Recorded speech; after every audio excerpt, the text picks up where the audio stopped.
CILU 1027 Lipstick and Leather. Alright, time for my interview with Mr. Brent Woods from Sebastian Bach's band. Now, how did you get involved in Tara Lynch's Evil Enough CD? And I got involved through Derek Sherinian. Oh, nice. Yeah, Dream and then, she just asked me to produce it, and I produced the record, and did all the drums at the Steakhouse Studios in North Hollywood. It's a nice old Neve console, and Vinny played drums. Vinny Apsey and Glenn Sobel did a couple songs, and then Phil Soussan played bass, Bjorn England played bass, and Tony played keyboard. She played all the guitars, and I just I do a lot of programming and stuff. I do a lot of film and TV music, so that a lot of production and stuff. So that was it. It was fun. It was a fun record to make and a fun record to mix too as well. Now, why was Monkey See, Monkey Do left off the 20th anniversary of Under the Influence by Wildside? The digital version, sorry, I should say. It was released on a digital version. I didn't even know they put it out again. They did 2 years ago, really? Just digitally, not a hard copy. I wish. I don't know. I'm not seeing any money from that. I don't know who put it out, so I don't know why they took it off. I have no idea. Just like I don't know who's selling T-shirts, Wildside T-shirts, and selling them to Stevie Rochelle. I saw that. That is, yeah. So I don't know who's doing that, but I'm not seeing any money. I'm surprised. I'm sure whoever's doing it's not making that much money because they're not selling that many Wildside shirts. Rock Candy Records hasn't approached yourself or anyone to do, because they do great, in my opinion, re-releases of albums. Rock Candy Records. I'm surprised they haven't re-released Under the Influence. I don't know. Nobody's approached me about it. I really don't, tell you the truth, I really don't care about that record anymore. I don't. It's like, it was a time in my life. There a lot of the music on there I don't even like anymore. I can't even listen to it.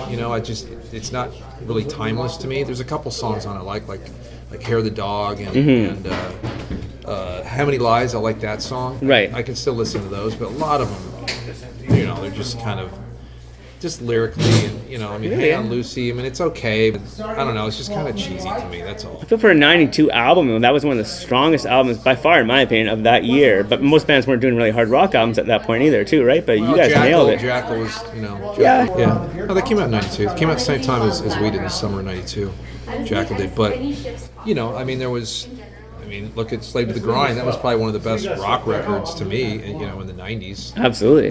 As far as rock, but then you had Alice in Chains and Soundgarden and all those bands that still kicked ass. But as far as like the bands that were kind of left over from the late 80s, early 90s, yeah, like Babylon ADs and the Roxy Blues and the Wild Side and all that stuff. Right. I don't know, man. I just kind of fell out of that type of music. It was.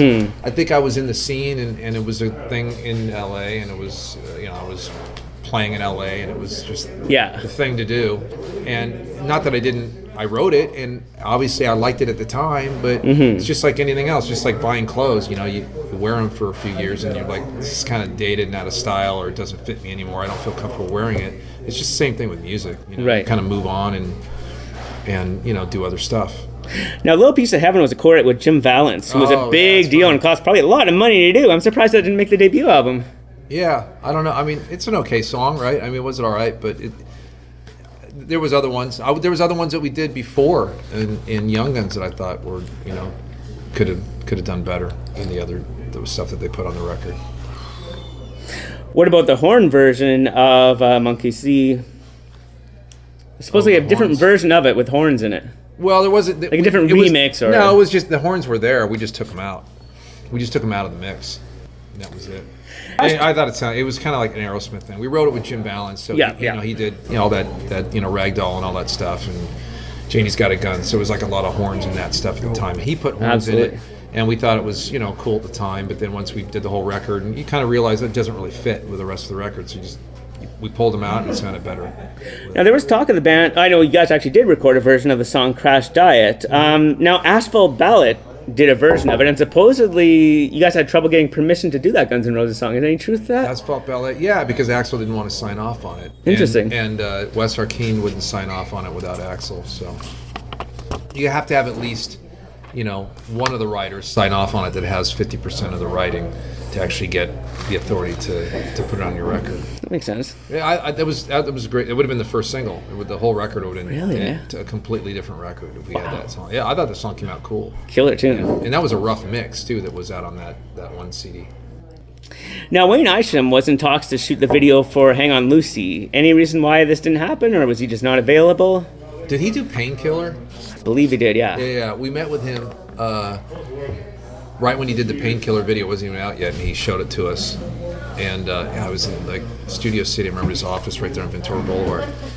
And we didn't have the money. The budget was he was a lot of money. Mm-hmm. And at that time, it was like, okay, you got to understand, it was a weird time, right, that went on. We got signed in 1990, in the summer of 1990, and we were picking a producer, and we wanted Andy Johns. Andy Johns wasn't available until March of 91. Right. So we waited all this time to do an album, right? Mm-hmm. And then we got Andy, and then he started doing the record. We started writing with Jim Balance and other people, Paul Stanley and all this stuff. Yeah. And because they felt that we didn't have the songs the songs that they wanted for the record, so we started writing with the outside writers, which was great for me because I got to learn a lot, from Jim and even Paul and a lot of other people that I wrote with. Mm-hmm. Some of the stuff didn't make the record, but waiting that long killed us because the music changed, right? And we got signed in 1990. The album didn't come out until 1992. Mm-hmm. It was over with. I knew it was over before the album came out. I knew it was over with just by the demeanor of the label, the way they were. You'd go up and they'd be like, "Who are you guys?" And they wouldn't give us stuff, and it was just, I just knew it was over. So when you play some places and they don't have your records at the record store, and you're selling 3,000 tickets, in Memorial Hall in Kansas City or the Metro and in Chicago and Denver. I never forget the KBPI was the radio station. The program director came up to me. I went to a Hard Report party in '93, and he goes, his name was Bill Betts, and he said, "I've never seen a band get so fucked over like you guys got fucked over."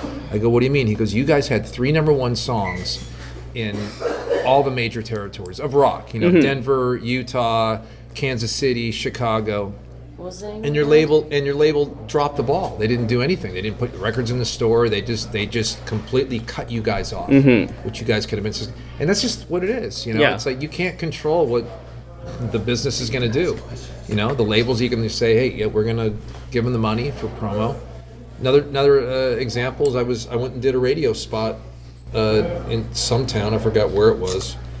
The guy picked me up from Soundcheck to go do a radio interview, and he laid it out for me. He was totally honest. He goes, "You guys just aren't getting the calls from up top, and basically we weren't getting the priority, He goes, that's what it takes, and I just knew it was over. I knew it was over before the record came out. It was just done, So.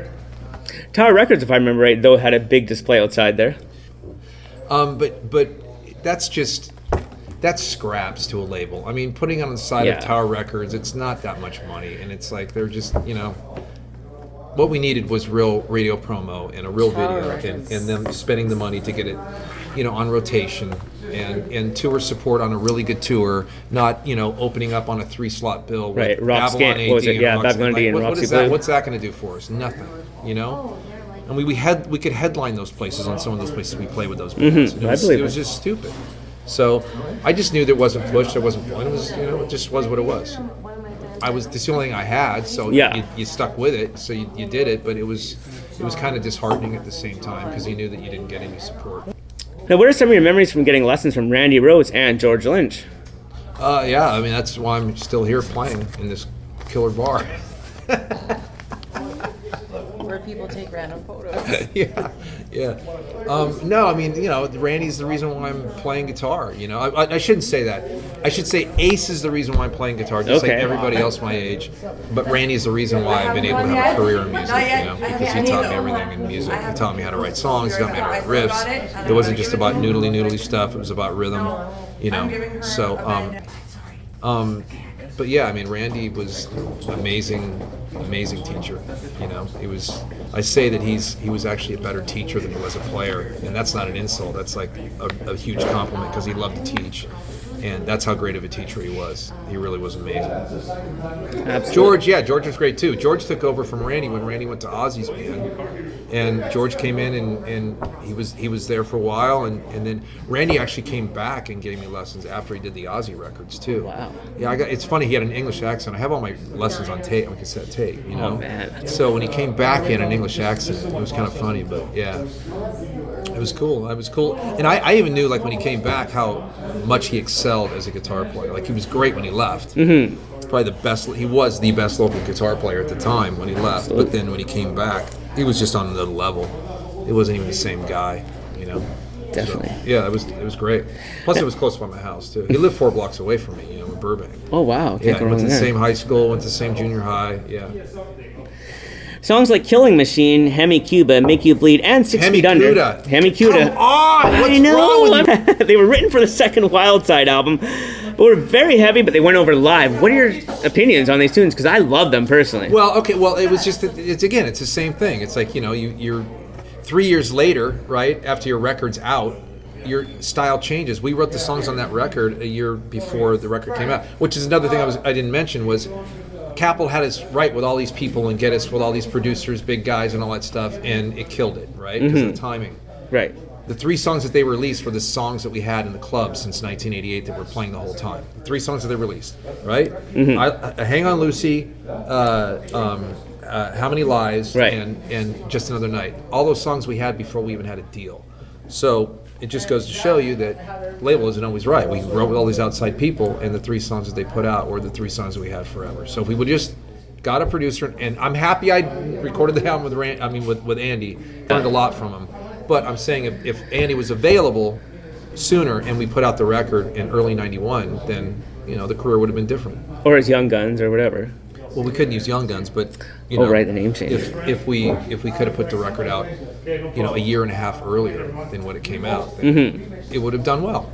You know, we would have been a firehouse as far as, like, you know, success. So gold album or whatever. Yeah, whatever. But you know, we'd be able to open up for Sebastian tonight. You know what I mean? And make a package. I'm serious. You know what I mean? But that's what it would be. I mean, at the end of the day, because I mean, how big was Wildside really going to get? You know, at that time, it was at the tail end. You know, we would have had maybe, you know, Just Another Night would have been the ballad hit, just like everybody else did. You guys were kind of hyped as the next Guns N' Roses at that point too. Yeah, so there were a million other bands. Yeah, Dangerous Toys, the Throbs. Right, and they were out way earlier, and you know, it was what it was. It was timing. It was, you know, it would have been in one song. We would have had a gold or platinum record, and that would have been it. It would have been over with after that. You know, so I don't care.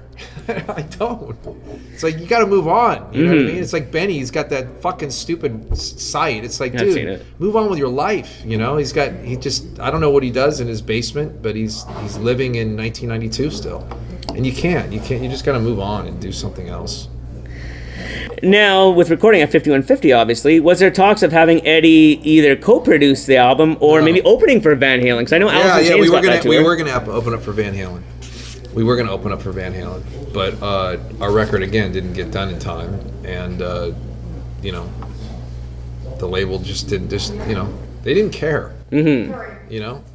When you're fighting, when you're on a label, and you're part of that business, and they don't care about you, you know? You're a product, you're a barcode, right? And if that barcode doesn't get the dollars spent, or the priority spent, or the promotion attached to that barcode, you know, you're like that cereal that's on the bottom underneath, not Frosted Flakes. It's like getting all the push in the right placement. It's just the way it is, you know. So that's where we were. You know, Gene Simmons wasn't talked to produce the debut album. How close was that to happening?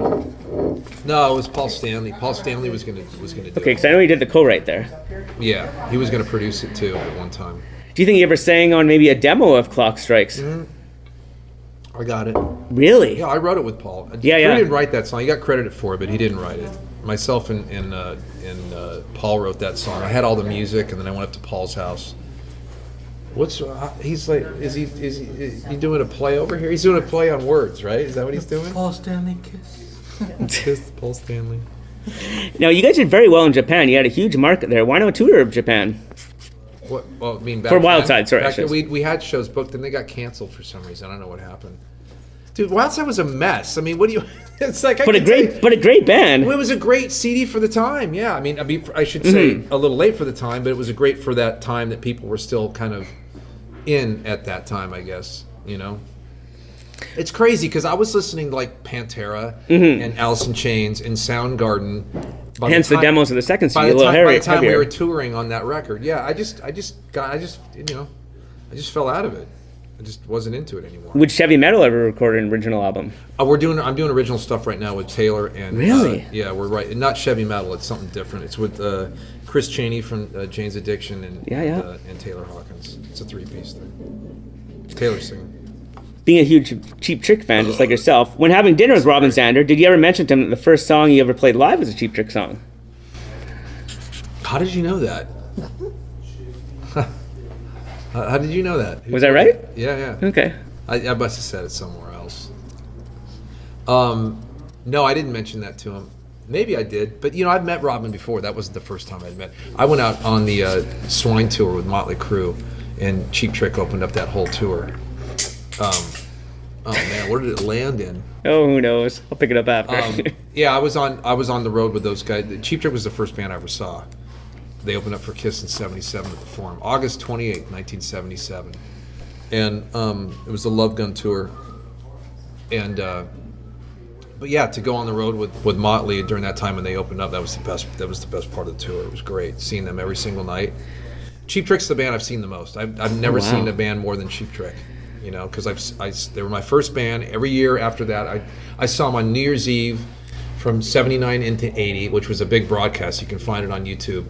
KLOS broadcasted it, and that was their peak, And Dream Police just came out, and then the Budokan thing was really huge still. Right. But every year I used to see them play, and then going out with Motley and them opening up, I would make sure that I watched them every single night, I love Generation Swine too, personally. They're my favorite band. I mean, Cheap Trick's they're just one of my favorites. Zeppelin's probably my favorite band, but Cheap Trick's definitely up there.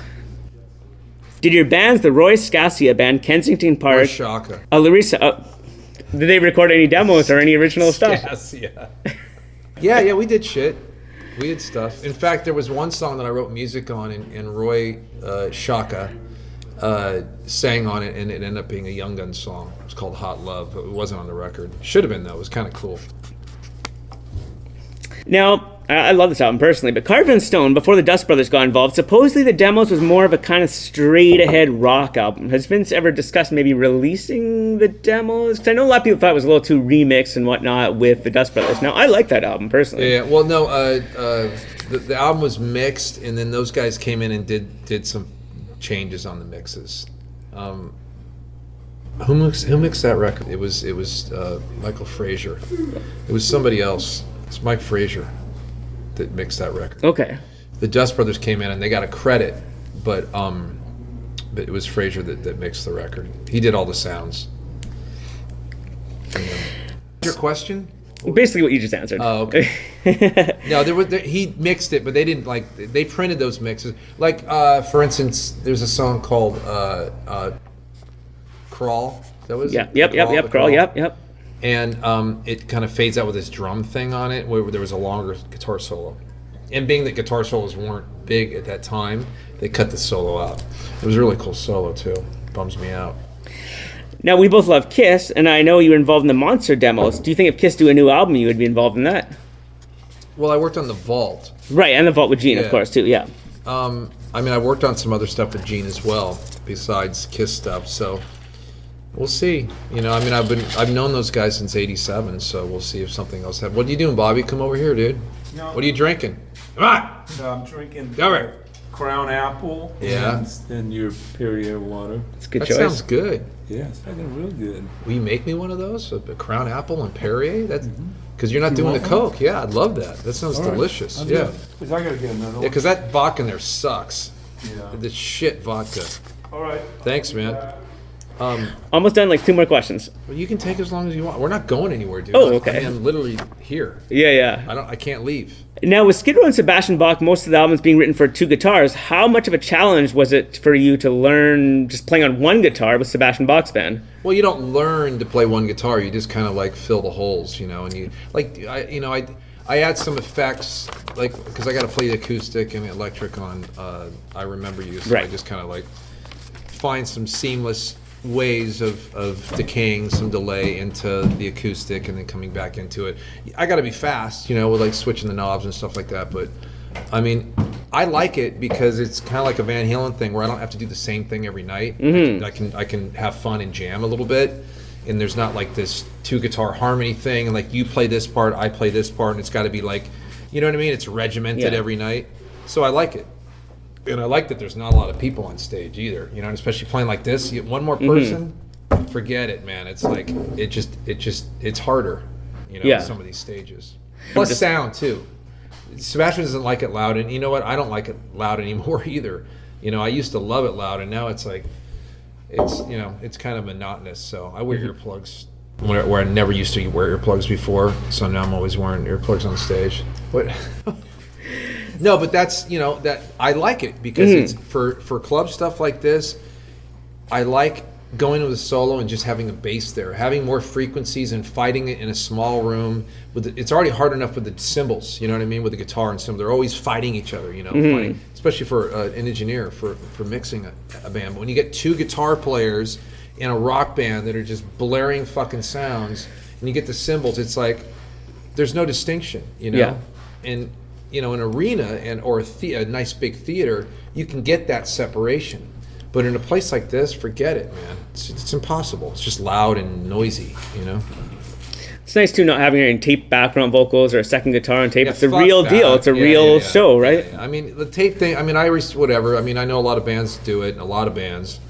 And I get it because it's a big thing. It's kind of hokey, though, in my opinion. It's hokey if you're playing in a club. It's not hokey if you're playing a big, shed, right? And it's part of the show. I get it. I really do get it. 9 Inch Nails does it, to Poison, to, a lot of bands do it, Five Finger Death Punch. There's a lot of bands out there that are doing it, Disturbed. They're rolling a lot of shit. Sub bass, it's part of the sound because there's depth when you're playing a bigger arena or a shed. But in here, you roll backgrounds, it sounds cheesy. It sounds stupid. I just went and saw Y&T somewhere in LA, and they were rolling backgrounds, and I'm like, they didn't need to do that. Even if it's not that strong, it's okay, because if it's just a little bit more organic and raw, I just think it matches the room, You get these big backgrounds coming up in this room like this, it's so obvious. It's like, okay, you're rolling tape. Now what else is being ran? It's like the Tara Lynch thing, right? It's like you have one guy guest on it. Oh, who else? He's probably playing all the other guitars too, or the rhythm guitars. So it's the same thing with backgrounds. I love Mark Bowles too. He's a phenomenal singer, that guy. Oh yeah, that's right. Mark's singing too. That's right. Yeah. Mark's great. He's a great guy, great singer, man. He still nails that shit, which is amazing. Big time. But he's a stickler. He warms up. He knows how to treat his voice right. And he did the Randy Rhoads Remembered thing in Las Vegas at Vamp that you were involved in too, I believe, right? No. 2 years ago I haven't now? done the Randy Rhoads thing. I haven't done that or the Bonzo Bash or any of that shit in like 2.5 years, almost 3 years. Yeah. What do we have coming up for new material from yourself? Well, we're gonna do the Sebastian thing, the Taylor Hawkins thing. I'm producing another girl from Canada, Susie Corey. We're doing stuff. And then I'm always doing the film and TV shit. You hear me on Dr. Phil every fucking day, 2 times a day. Thank you very much for the interview.